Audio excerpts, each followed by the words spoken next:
तो हेलो दोस्तों, स्वागत है आप सभी लोगों का हमारे YouTube चैनल सम्राट किन में। तो मेरे प्यारे विद्यार्थियों, अगर 2022 की स्टूडेंट अगर आप हैं, इस वीडियो क्लिक किए हैं तो वीडियो को आपको स्किप बिल्कुल नहीं करना है, क्योंकि मेरे प्यारे विद्यार्थियों इसमें मैं क्लास 10th हिंदी के पूरे 70 में 70 अंक आप लोगों को बताने वाला हूँ। पूरा 70 में 70 अंक, ठीक है। और हम लोग का टारगेट है 95% इस बार 2022 बोर्ड में।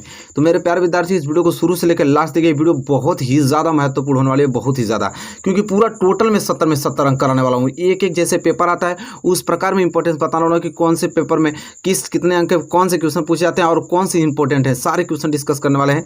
तो वीडियो को इतना शेयर कीजिए ताकि सबके पास पहुंच जाए, क्योंकि वीडियो बहुत ही ज़्यादा महत्वपूर्ण है और बहुत अच्छे तरीके से सेट करके ये वीडियो बनाया गया है। आपको 1% दिक्कत नहीं होगी अगर जिस प्रकार में बताऊंगा। अगर तैयारी करते हैं, कोई आपको रोक नहीं सकता है 70 में 70 लाने के लिए हिंदी में। हाँ, बस जितना बताऊंगा आप प्रॉमिस कीजिए, जितना मैं बताऊंगा उतना आपको याद करना पड़ेगा। और ये भी वीडियो में बताइएगा कि जिस टॉपिक में आपको दिक्कत होगी कि सर इस टॉपिक में हमको नहीं आ रहा, तुरंत कमेंट कीजिएगा, मैं कमेंट पिक करूंगा और उस पर तुरंत वीडियो बनाऊंगा। ऑलरेडी कुछ वीडियोज़ बन गई हैं, अभी मैं बता दूंगा कि कौन कौन सी वीडियो बन गई हैं इसमें और कौन सी नहीं बनी है। लेकिन आप जो भी कमेंट करोगे सब कुछ मैं बनाऊंगा, ठीक है, क्योंकि आपके लिए ही मैं पढ़ा रहा हूँ। तो मेरे प्यारे विद्यार्थी, वीडियो को शुरू से लेकर लास्ट देखिए, वीडियो शेयर कर दीजिए। चैनल पर नया है तो चैनल को सब्सक्राइब कर लीजिए, हमारे साथ जुड़ जाइए, क्योंकि हर एक विषय की तैयारी बहुत अच्छे तरीके से हमारे चैनल पर कराई जा रही है। और इस बार टारगेट जो 95% का बिल्कुल हम लोग अचीव करने वाले हैं। तो चलिए ध्यान से देखिए और नोट्स इसका बनाइएगा। अभी मात्र 3-4 पेज का नोट्स है, इसको बना के सेट कर लीजिएगा, वही याद करके आपको जाना है। तो मेरे प्यारे विद्यार्थियों देखिए, प्रश्न नंबर तीसरा। अब आप कहेंगे कि प्रश्न नंबर तीसरा क्यों उठा लिए? तो मेरे प्यारे विद्यार्थियों बात समझिए। प्रश्न नंबर पहला में जो होता है, क्वेश्चन नंबर पहला, इसमें आप लोगों को बहुविकल्पीय प्रश्न आता है, ठीक है, जो कि 2 नंबर के पूछे जाते हैं। और प्रश्न नंबर दूसरा में जो होता है उसमें आप लोगों के ऑब्जेक्टिव की सब्जेक्टिव क्वेश्चन आते हैं। सब्जेक्टिव क्वेश्चन मतलब समझ रहे हैं, पूछेगा कि प्रयोगवादी काव्यधारा की विशेषता बताइए, रीतिकाल के प्रमुख कवियों का उल्लेख कीजिए, चाहे रीतिकाल के प्रमुख प्रवृत्तियां लिखिए, छायावादी काल के किसी एक प्रमुख कवि का नाम बताइए। तो ये प्रश्न और पहला और दूसरा में पूछे जाता है, जो कि ऑलरेडी मैं पढ़ा चुका हूँ। हमारे चैनल के प्ले लिस्ट पर चले जाइए, प्ले लिस्ट पर। अगर आप चाहते हैं कि प्रश्न नंबर पहले और दूसरे पे एक वीडियो बनाया जाए तो बिल्कुल मैं आधे घंटे की एक वीडियो पूरा इंपॉर्टेंस क्वेश्चन ही बता दूंगा, उससे अलावा कुछ नहीं। लेकिन प्रश्न नंबर तीसरे से कहानी स्टार्ट हो जाती है, जो कि फिक्स टॉपिक होता है वो प्रश्न नंबर तीसरे से स्टार्ट हो जाता है। वहीं से नंबर आपका जुड़ना स्टार्ट हो जाता है और वहीं से मैं चीज़ें भी स्टार्ट करूंगा। अगर आप चाहते हैं प्रश्न नंबर पहला और दूसरा तो देख सकते हैं प्ले लिस्ट में, तो कमेंट कीजिए, मैं उस पर एक वीडियो बना दूंगा। अब प्रश्न नंबर तीसरे की बात आती है। देखिए, प्रश्न नंबर तीसरा पूछता है गद्यांश से। प्रश्न नंबर तीसरा गद्यांश से पूछता है, और गद्यांश से देखिए 2 गद्यांश देगा, दोनों गद्यांश में से एक गद्यांश करना होता है। अब आप कहेंगे नहीं समझ में आ रहा, तो पेपर भी लेकर आए भैया, पेपर। देखिए प्रश्न नंबर तीसरा यहाँ से स्टार्ट है। देखिए लिखा ना, निम्नलिखित गद्यांशों में से कि एक के नीचे दिए गए प्रश्न को उत्तर दीजिए। तो देखिए एक गद्यांश क एक यहाँ हुआ और एक गद्यांश ख एक यहाँ आपको दिखाई दे रहा होगा। मतलब गद्यांश से 2 गद्यांश देगा, दोनों में से कितना करना होगा? 1 करना होता है, जो कि आपको कितना अंक दिलाएगा? 6 अंक दिलाएगा। अब आपके बुक में कितने गद्यांश हैं, कितने चैप्टर हैं, वो देखना जरूरी है। तो देखिए पहला चैप्टर है मित्रता। मित्रता के जो लेखक हैं वो आचार्य रामचंद्र शुक्ल जी हैं, जिसमें 8 आपके गद्यांश दिए हुए हैं। दूसरा आपका ममता है, जिसे जयशंकर प्रसाद जी लिखे हैं, उसमें कितने गद्यांश आपके दिए हुए हैं? 2 गद्यांश, ठीक है। फिर तीसरा आपका है भारतीय संस्कृति, इसमें इसके जो लेखक हैं डॉक्टर राजेंद्र प्रसाद जी हैं, इसमें कितने गद्यांश? 7 गद्यांश दिए हुए हैं। फिर चौथा आपका आता है अजंता। अजंता के जो लेखक हैं श्री भगवत शरण उपाध्याय जी हैं, और इसमें कितने गद्यांश है? टोटल 4। मतलब कि टोटल अगर जोड़ा जाए टोटल गद्यांश के बारे में, तो टोटल 21 गद्यांश आपको रीड करना है 2022 बोर्ड एग्जाम के लिए, टोटल 21। अब टोटल 21 में से मोस्ट इंपॉर्टेंट कितने हैं? तो टोटल 21 में से मोस्ट इंपॉर्टेंट आपके मात्र 5 या 7 हैं, मात्र 5 या 7। और वो मैं आपको बताऊंगा कि वो 5-7 कौन हैं, ठीक है। तो अगली वीडियो में आप लोग तैयार रहेगा, एक एक वीडियो आएगी और टॉपिक वाइज उसमें सारी चीज़ें कवर होती रहेंगी। ये पूरा संपूर्ण 70 नंबर तैयार है, तो इसे नोट कीजिए। और आपको ये मालूम होना चाहिए कि आपको पढ़ना क्या है, कितने गद्यांश पढ़ने, कौन से चैप्टर, उसके लेखक कौन है, तब जाके आप संपूर्ण तैयारी कर पाएंगे, अन्यथा नहीं कर पाएंगे। इसलिए मैं इस तरह आपको बता रहा हूँ। तो प्रश्न नंबर तीसरा कितने अंक का है? 6 अंक का है, जो कि 2 गद्यांश देगा, 1 गद्यांश करना होता है। और आपके आंखें के सामने देखिए कितना 4 चैप्टर है, मित्रता, ममता, भारतीय संस्कृति और अजंता। और टोटल इसमें 21 गद्यांश है, जिसमें मोस्ट इंपोर्टेंट 5 या 7 है, और मैं आपको बताने वाला हूँ, ठीक है। तो यहाँ तक क्लियर हो जाना चाहिए। यहाँ तक अपने नोट्स में लिख लीजिए कि हमको पढ़ना क्या है। यहाँ से 6 अंक आपका क्लियर होने वाला है, फिक्स है। यहाँ से 1 अंक आपका गड़बड़ाएगा नहीं। ठीक है, तो यहाँ से 6 अंक क्लियर हो गया ना मेरे प्यारे विद्यार्थियों। चलिए ये प्रश्न नंबर तीसरा है। इसके बाद जस्ट देखिए प्रश्न नंबर चौथा। तो प्रश्न नंबर चौथा इस पेपर में पढ़ेंगे तो ये तो गद्य से था ना, अब पद से आएगा। तो जैसे गद्य में 2 दिया था उसी तरह पद में भी देगा। देखिए क और ख, आई दोनों में से कोई ना कोई एक करना होता है। ठीक है, तो बात कर लेते हैं उसको। तो यहाँ भी स्लिप में देखिए पद से, पद भी 2 पद देगा, कितना करना होगा 1, ये भी 6 अंक का ही रहेगा। कितने अंक का? 6 अंक का रहेगा। अब पद कितना बड़ा है, अब देखिए पद बहुत ही ज़्यादा बड़ा है। आप लोग के चैप्टर में पद बहुत बड़ा है। कौन कौन देखिए, पहला सूरदास, जिनके सूरदास जी जिनके चैप्टर का नाम है सूरसागर। इसके बाद तुलसीदास धनुष भंग। ठीक है, तीसरा रसखान जी, उनके जो हैं पद्यांश है सुजान रसखान सवय है। फिर चौथा आपका बिहारी जी हैं, उनके हैं बिहारी सतसई भक्ति। पांचवा आपका सुमित्रानंद पंत जी के जो पद्यांश है वो युगवाड़ी चीटी शीर्षक से लिया गया है। छठवां महादेवी वर्मा जी से शांत गीत ग्रंथ हिमालय से शीर्षक। इसके बाद सातवां आपका राम नरेश त्रिपाठी स्वदेश प्रेम से लिए गए। आठवां माखनलाल चतुर्वेदी जी जिनके पद हैं पुष्प की अभिलाषा। फिर 9वां है सुभद्रा कुमारी चौहान जी जिसे झांसी की रानी की समाधि पर, झांसी की रानी की समाधि पर। पहले आप ध्यान से पहले एक बार देख लीजिए तब नोट कीजिएगा। 10वां है मैथिली शरण गुप्त जी जिनके हैं गद्य भारत माता का मंदिर यह। फिर 11वां है अशोक वाजपेयी जिसके भाषा एकमात्र अनंत। फिर 12वां है श्री श्याम नारायण पांडे जी और जिनके हैं हल्दी घाटी। मतलब टोटल 43 गद्यांश। मैं उसमें लिखा भी था कि इस जैसे श्री राम नारायण पांडे जी के जो हल्दी घाटी उसमें 3 गद्यांश दिए हुए हैं। टोटल 43 गद्यांश। मोस्ट इंपॉर्टेंट कितने हैं? तो 20, और 20 मोस्ट इंपॉर्टेंट है। और 20 हमको 2022 बोर्ड एग्जाम में एक नज़र देख के और अच्छे से समझ के जाना है। ठीक है, तो मेरे प्यारे विद्यार्थियों में जल्दी जल्दी पढ़ा हूँ। एक बार स्लो मोशन में आप लोगों को इस तरह बस दिखा देता हूँ ताकि आप वीडियो को पुशअप करके रोक के लिख लीजिए।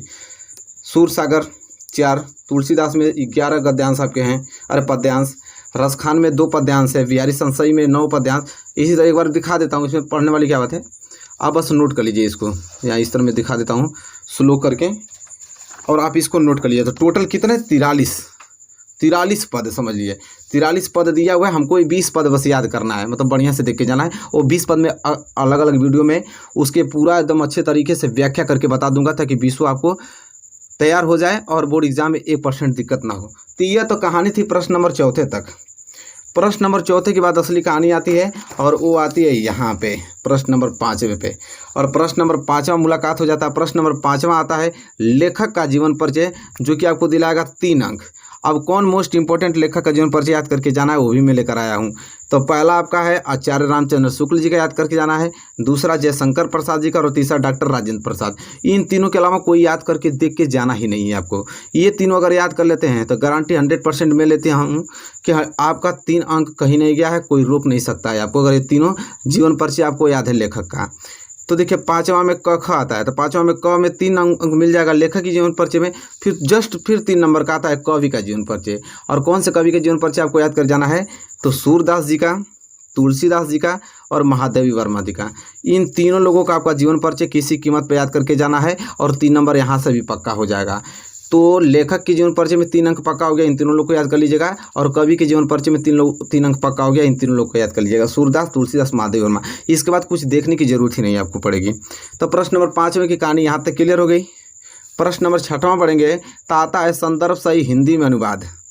ठीक है, संदर्भ सहित हिंदी में अनुवाद। आपको एक व्याख्या दिएगा, ठीक है, और उसमें हिंदी में अनुवाद करना होगा। अब आप कहेंगे थोड़ा दिखा देते तो पेपर में अच्छा हो जाता। तो बिल्कुल मेरे प्यारे विद्यार्थियों आपके लिए ही आया हूँ मैं। देखिए प्रश्न नंबर 6वां इतना दे देगा, 2 ठे देगा, दोनों में से कोई एक करना होता है। संस्कृत में दिया रहेगा, हिंदी में अनुवाद करना होता है, जो कि आपको 4 अंक दिलाता है।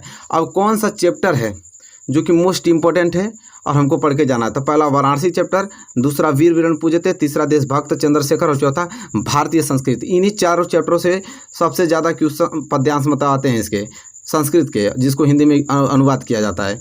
तो देखिए 5 टॉपिक, 5 ऐसे हैं पद्यांश जो कि हमको याद करके जाना है। वो वाराणसी की भी हो सकते हैं, वीर वीरन पूजते के भी, और देशभक्त चंद्रशेखर और भारतीय संस्कृति की। इन्हीं चारों चैप्टर को हमको फोकस करके जाना है। सबसे ज़्यादा तो आपका वाराणसी और वीर वीरन पूजते से आता है, दोनों चैप्टर से। तो ये दोनों चैप्टर में अच्छे तरीके से आपको क्लियर करा दूंगा कि ताकि 4 अंक आपका कहीं नहीं जाए और अच्छे तरीके से आप क्लियर कर पाओगे। ठीक है, तो प्रश्न नंबर 6वां तक कहानी यहाँ तक समझ में आई नहीं आपको कि 4 अंक कैसे क्लियर होगा। चलिए इसके बाद प्रश्न नंबर 7वें की तरफ बढ़िए। प्रश्न नंबर 7वां है श्लोक लिखने के लिए आएगा। श्लोक मात्र 2 लाइन के लिखेंगे, 2 अंक मिल जाएगा। और मैंने श्लोक लिखा भी है, बंधनम मरणम वापी जयो वापी पराजया उभयत्र समो वीर वीर भाव ही वीरता। बस काम खत्म, 2 अंक मिल गया आपको। तो यही याद करके जाना है, 2 अंक आपका क्लियर हो जाएगा। ठीक है, तो प्रश्न नंबर 7वां क्लियर। इसमें सोचने समझने वाली क्या बात है, बिल्कुल क्लियर। कोई भी दिक्कत होता कमेंट कीजिए, तुरंत वीडियो बनाएंगे हम इस पर। ठीक है, इसके बाद प्रश्न नंबर 8वां पे है। प्रश्न नंबर 8वां है 2 प्रश्न के उत्तर संस्कृत में। यहाँ पे प्रश्न देगा संस्कृत का प्रश्न, और उसमें आपको उत्तर लिखना पड़ेगा। मात्र 2 ही प्रश्न करना होता है, जो कि 2 अंक हो जाएगा। तो जितना मोस्ट इंपॉर्टेंट रहेगा मैं आप लोगों को करा दूंगा एक वीडियो में संस्कृत के मोस्ट इंपॉर्टेंट, यहाँ से 2 नंबर क्लियर हो जाएगा। इसके बाद प्रश्न नंबर 9 की तरफ बढ़ेंगे। प्रश्न नंबर 9 देखिए क्या है। प्रश्न नंबर 9 है, अब प्रश्न नंबर 9 तो फिक्स है भाई, इसको कोई रोकेगा? कोई नहीं, ये ऑलरेडी वीडियो बन चुकी है। आप प्ले लिस्ट पर जाके देखिए, 2022 बोर्ड एग्जाम हिंदी 95% में प्ले लिस्ट बना हुआ, आप जाके देख सकते हैं। हाथ से रस से करुण रस से, आंख बंद करके चुपचाप याद कर लीजिएगा, किसी की मत पे इसे करने की जरूरत नहीं पड़ती है, 2 अंक मिल जाएगा। रोला सोटा एकदम याद करना, ये करना चाहे कुछ भी हो जाए, पेपर छूट जाए याद तो करना ही पड़ेगा। रूपक अलंकार उपमा अलंकार 2 अंक। तो ये टॉपिक भाई तो ब्रह्मा का लेख है, वहाँ से फिक्स हो गया कि भाई इसको तो याद करना ही। तो यहाँ पे तो मोहर लगा दीजिए 100% का, इसे तो याद करना ही पड़ेगा। मर जाएंगे मंजूर है, याद करना पड़ेगा, तभी 6 अंक मिलेगा। तो यहाँ तो ये सारी चीज़ें क्लियर है, तो आप लोग भी जानते हैं, कर लेंगे। इसके बाद प्रश्न नंबर 10वां पे आइए। प्रश्न नंबर 10वां पे आएंगे तो उपसर्ग से 3 नंबर, प्रत्यय आपका 3 नंबर, समास विग्रह 2 अंक, तत्सम रूप 2 अंक, पर्यायवाची शब्द 2 अंक। ये टॉपिक आपको याद करके चलना। 3 दूनी के 6, 2 8, 2 10, 2 12 अंक। और इस पर ऑलरेडी वीडियो बन चुकी है 2022 बोर्ड एग्जाम के लिए। प्ले लिस्ट पे जाएंगे तब तो मालूम चलेगा, प्ले लिस्ट पे जाइए। कुछ लोग को अगर नहीं समझ में आ रहा कि सर नहीं खोज पा रहे हैं तो कमेंट कीजिए भाई, तुरंत वीडियो प्रोवाइड होंगी, क्योंकि हमें बस चाहिए 95% और कुछ नहीं मेरे प्यारे विद्यार्थियों, आप लोगों का 95% चाहिए। तो आई होप यहाँ तक तो क्लियर हो गया, नोट कर लीजिए। तो प्रश्न नंबर 11 भी बहुत धाकड़ है, इसका भी वीडियो बन चुका है, लेकिन बना देंगे आप कहिएगा तो। संधि 2 अंक का पूछता है, विभक्ति 2 अंक का, वचन 2 अंक का, संस्कृत में अनुवाद 2 अंक का। अब कौन सा संधि बेस्ट है, कौन सा विभक्ति इंपॉर्टेंट है, कौन सा वचन इंपॉर्टेंट है, कौन सा संस्कृत अनुवाद इंपॉर्टेंट है, सारी वीडियोस बनी हुई हैं। नहीं आपको खोजना आ रहा है, प्ले लिस्ट पर जाइए, प्ले लिस्ट पर चेक कीजिए, वहाँ पर प्ले लिस्ट बनी हुई है। कमेंट कीजिएगा, फिर से बनेगा, 2-3 बार पढ़ाया जाएगा, क्योंकि हम लोग को पढ़ के ही तो जाना है, यहाँ पढ़ाने ही तो आए हम 95% टारगेट लेकर। कमेंट कीजिएगा, बनेगा वीडियो तुरंत।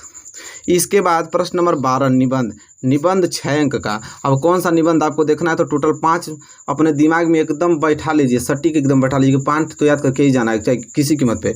विज्ञान वरदान या अभिशाप पे, दूसरा प्रदूषण की समस्या तथा समाधान पे, और तीसरा कोरोना वायरस पे। कोरोना वायरस तो बहुत हाईलाइटेड है, इसमें पूछा जाएगा। ठीक है, फिर चौथा भ्रष्टाचार इतना तेज़ी से बढ़ रहा है एक समस्या, और जनसंख्या वृद्धि भी बहुत तेज़ी से बढ़ रही है। तो इन टॉपिक जो मैं बताया हूँ आप लोगों को निबंध, एक नज़र अपने दिमाग में थोड़ा सा एकत्र करके इसको बैठा लीजिए। ठीक है, कि भाई इस पर हम एकदम कभी भी आ जाएगा निबंध तो हम उसको धड़ाधड़ 2-3 पेनों में लिख देंगे अच्छे तरीके से, हेडिंग के साथ अच्छे तरीके। तो इसको देख लीजिएगा। फिलहाल इस पर भी वीडियो बनी हुई है, एक एक करके आप निबंध सर्च करेंगे सम्राट एकेडमी से तो मिल जाएगा आप लोगों को। नहीं तो फिर तो हम आए हैं ना, एक एक वीडियो में एक एक निबंध अच्छे तरीके से एक्सप्लेन करके बता देंगे, ताकि कोई समस्या ना हो। ठीक है, यहाँ तक क्लियर है? बताइए, कोई दिक्कत है यहाँ तक? हमको तो नहीं लगता यहाँ तक कोई दिक्कत है। लास्ट प्रश्न आ जाएगा, प्रश्न नंबर 13, खंड काव्य पूछता है 3 अंक का, जिसमें आप लोगों का खंड काव्य मुक्ति दूत, ज्योति जवाहर, अग्र पूजा, मेवाड़ मुकुट, जय सुभाष, कर्मवीर भारत, कर्ण मातृभूमि। अब इतना आपको नहीं याद करना है, आप जब पेपर देने जाएंगे ना, तो आप जिस डिस्ट्रिक्ट से रहेंगे जिला से, उस डिस्ट्रिक्ट वाइज आपको एक कैटेगरी बट जाएगी। आगे से ही मालूम चल जाएगा कि आपके डिस्ट्रिक्ट में पूछने वाला है। ठीक है, तो आपके डिस्ट्रिक्ट में अगर मुक्ति दूत पूछेगा तो सिर्फ आप मुक्ति दूत पे फोकस करना है, इन सारी चीज़ों को थोड़ी फोकस करना है, नहीं, सिर्फ मुक्ति दूत पे। अगर आपके डिस्ट्रिक्ट में ज्योति जवाहर है तो सिर्फ ज्योति जवाहर पे फोकस करना है, बाकी चीज़ों को एकदम इग्नोर कर देना है। ठीक है, तो मेरे प्यारे विद्यार्थियों, ये रहा है आपका टोटल 70 नंबर। अब बताइए, कोई दिक्कत? 70 नंबर हो गया ना तैयार? नोट कीजिए, पढ़िए उमझ के, और देखिए जाइए एकदम अच्छे तरीके से। तो ये सारी चीज़ें हैं। तो मेरे प्यारे विद्यार्थियों, आई होप आपको 70 नंबर क्लियर हो गया होगा। कोई भी टॉपिक में 1% टॉपिक में दिक्कत हो रही है तो हमें कमेंट कीजिए, मैं तुरंत इस पर वीडियो बनाऊंगा और अच्छे तरीके से आपको तैयारी कराऊंगा। और यही नहीं, ये तो सभी विषयों का मैं 70 नंबर तैयार करवा दूँ इस तरह, ताकि आपको ये ज्ञान हो जाए कि भाई क्वेश्चन कहाँ से आते हैं, 70 नंबर पूछता कहाँ से, ताकि मैं आपको अच्छे तरीके से एक्सप्लेन करके पढ़ा सकूँ कि 95% टारगेट अचीव हो पाए। तो मेरे प्यारे विद्यार्थियों, अब करना आपको ये चीज़, अब आपकी बारी है। मैं तो अपना कर्तव्य निभा दिया, अब आपकी बारी है कि इस वीडियो को शेयर कितना करिए, ज़्यादा से ज़्यादा इस वीडियो को शेयर कीजिए, ताकि बहुत लोगों तक पहुँचे वीडियो, ताकि बहुत से ज़्यादा लोग हमसे जुड़ पाएँ, और 95% हमारे चैनल से लाकर आपको दिखाना है। ठीक है, चाहे किसी कीमत चुकाना पड़ जाए। तो चलिए मिलेंगे आपसे नेक्स्ट वीडियो में, तब तक के लिए धन्यवाद। और आप लोग इसको नोट्स कर लीजिएगा। जो भी दिक्कत होगी कमेंट बॉक्स कीजिएगा, कमेंट में मैं कमेंट देखूंगा, उस पर तुरंत वीडियो प्रोवाइड कर दूंगा।